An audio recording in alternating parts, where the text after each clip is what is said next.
Chères étudiantes, chers étudiants, bienvenue dans cette série de capsules consacrée à l'apprentissage du langage XML.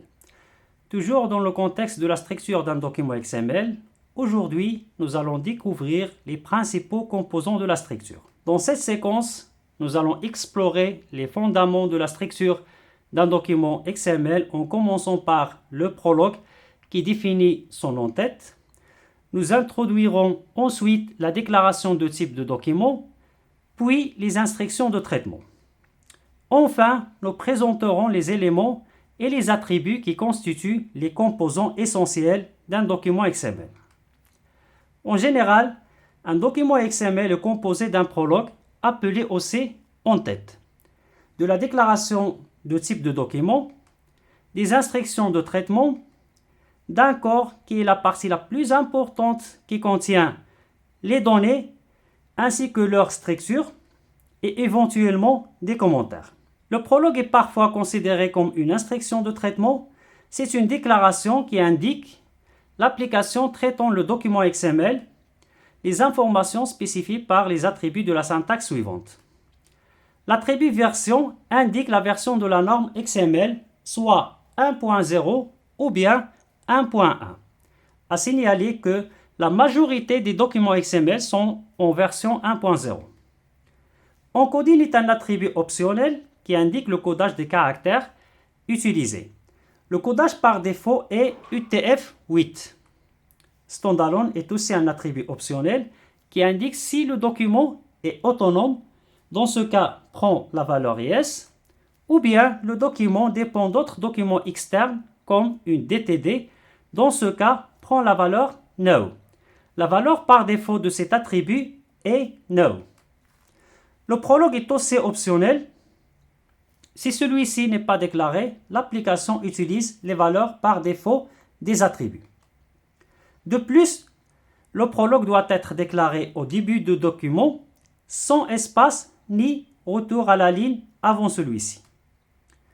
La DTD définit la structure et les règles d'un document XML pour en assurer la validité. Elle précise les éléments, leurs relations et les attributs autorisés. La DTD peut être interne, définie directement dans le document XML, ou bien externe, située dans un fichier séparé et référencé dans le document XML. Nous étudierons les DTD en détail dans une prochaine séquence. Une instruction de traitement communique des informations aux applications utilisant le document XML. Elle est encadrée par des chevrons combinés avec des points d'interrogation. Elle est insérée après le prologue et en dehors des balises et du contenu de la DTD. Un exemple courant d'utilisation est la transformation d'un document XML en un document XHTML par un navigateur via la syntaxe XML Style Sheets. Nous approfondirons également les instructions de traitement dans une prochaine séquence. Le corps d'un document XML contient les données organisées hiérarchiquement en un arbre de balises ouvrantes et fermantes qui représentent les éléments. Il y a un seul élément racine qui englobe tous les autres éléments.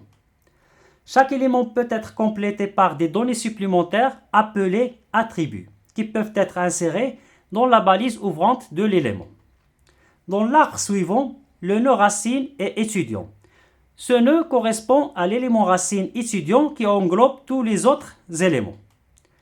Dans sa balise ouvrante, on trouve un attribut dont la clé est sexe et la valeur masculin. Les éléments définissent la structure des données d'un document XML, c'est-à-dire qu'ils organisent et structurent les données contenues dans le document. Généralement, un élément peut avoir un contenu sous l'une des formes suivantes.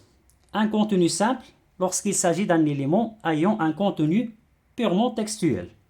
Un contenu vide lorsqu'il s'agit d'un élément qui n'a pas de contenu. Il s'écrit aussi sous la forme d'une balise autofermante. Un contenu complexe lorsqu'il s'agit d'un élément parent qui contient d'autres sous-éléments fils. Ou bien un contenu mixte lorsqu'il s'agit d'un élément qui contient un mélange des textes et des éléments. Les attributs sont des données supplémentaires attachées aux éléments et sont sous forme de couple clé-valeur. Les attributs se situent toujours dans la balise ouvrante des éléments.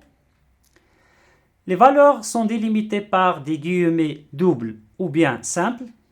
L'ordre des attributs au sein d'une balise n'a pas d'importance. Un élément peut posséder de 0 à plusieurs attributs, chacun avec une clé unique. Un commentaire est un fragment de code non interprété. Les commentaires XML utilisent la même syntaxe qu'en HTML car les deux langages sont dérivés du SGML. Ils sont délimités par les chevrons, les points d'exclamation et des tirets. Ils peuvent inclure n'importe quelle chaîne de caractères, sauf les tirets qui sont considérés comme la fin du commentaire. Les commentaires peuvent être placés après le prologue et en dehors des balises. Un document XML commence toujours par un prologue, suivi de déclarations de type de document qui définissent les règles de validation et sont facultatives. Il peut également contenir des instructions de traitement, fournissant des directives aux applications et des commentaires, ajoutant des informations supplémentaires sans affecter le traitement. Le corps du document contient les éléments qui structurent les données en formant une structure arborescente, ainsi que des attributs qui caractérisent les éléments en apportant des détails supplémentaires. Nous arrivons à la fin de cette capsule. Merci de l'avoir suivi et à très bientôt.